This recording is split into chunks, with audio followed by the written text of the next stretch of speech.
आरक्षण में भी बाधा कांग्रेस डाल रही है और संविधान का भी उल्लंघन बाधा कांग्रेस कर रही है।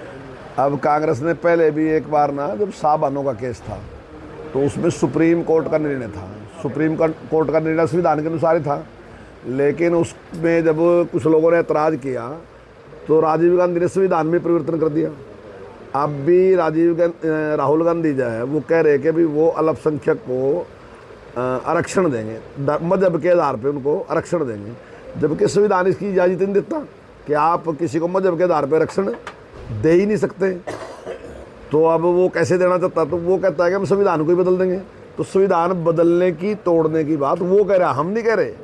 और वो आरक्षण देगा कहाँ से? आखिर SC BC का जो आरक्षण है, आरक्षण तो एक कोटा है निश्चित, 50% है, उसी में से देंगे। तो 50 तो आपने SC BC शेड्यूल ट्राइब सारों को दे रखा, तो किसका काटोगे? SC BC की काटोगे। तो उसी का आरक्षण काटने लग रहे और उसी से कह रहे हैं संविधान को। तो संविधान को खतरा कांग्रेस से है, हमारे से खतरा नहीं है। मुद्दा है वो विकास का ही मुद्दा है, और हमने विकास जो है वो इतनी बड़ी मात्रा में विकास किया है। अगर पिछली सरकारों से देखो तो उससे 10 गुना ज़्यादा काम हमने किया। हम अपने आसपास ही देखें तो जो डेवलपमेंट हुई वो हर आदमी इस बात को स्वीकार करता है। तो मुद्दा जो है वो विकास ही है मुद्दा। जो देश को जिस प्रकार से मजबूत किया नरेंद्र मोदी ने, शक्तिशाली बनाया, उस बात को भी हर आदमी उस पर विश्वास करता है, उसको अप्रिशिएट भी करता है। और जिस प्रकार दुनिया में अपने संबंध अच्छे बनाए नरेंद्र मोदी, तो उसको लोकतंत्र की रक्षा करने वाले हम हैं, ये नहीं है। श्रीमती इंदिरा गांधी ने किस बात पे इमरजेंसी लगाई थी? उनका जो इलेक्शन था उसको अवैध घोषित किया, उसको सेट किया, तो रिजाइन करना चाहिए था। रिजाइन करने के बजाय इमरजेंसी लगा दी। 85,000 जो लीडर थे वो उन्होंने जेल में डाल दिए। उन 85 में से 80 भारतीय जनता पार्टी के और भारतीय जनसंघ के थे। तो उसके लिए 19 महीने जेल हम रहे लोकतंत्र की रक्षा के लिए।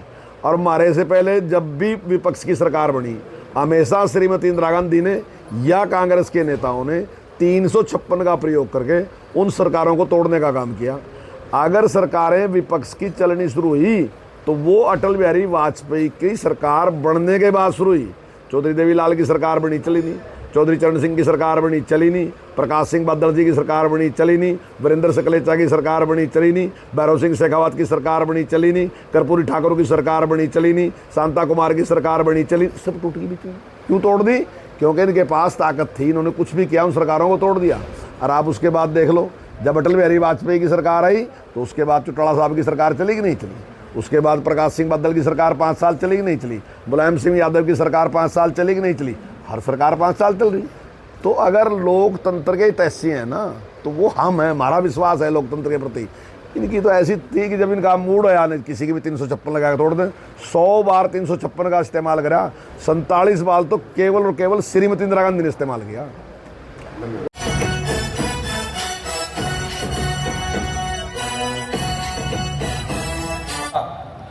लेकिन नरेंद्र मोदी जी के हस्तक्षेप के कारण वो आज से पहले अमेरिका और रूस दुनिया को चलाते थे, लेकिन आज भारत इतना ताकतवर है।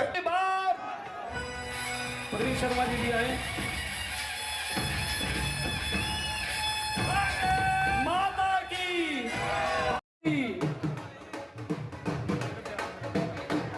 जय श्री राम, बंदो जी को जय श्री राम, कंवर पाल जी को जय।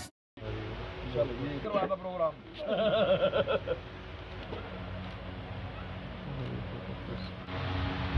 उम्मीदवार आदरणीय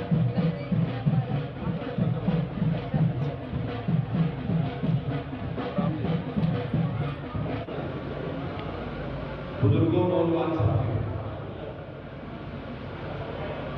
क्यों वाले भी ना हम वाले बुजुर्गों तो ये ऐसा साइकिल में रावण ने मेरा दूर तक नहीं फायदा। तो इसका स्टैंड पर कैसे चला? माओवादियों ने कर दिया या फिर पाकिस्तान में कर दिया, ऐसा रोज हम शुरू करते। भाई अनिल जी, अशोक वालिया जी, हमारे चेयरमैन भाई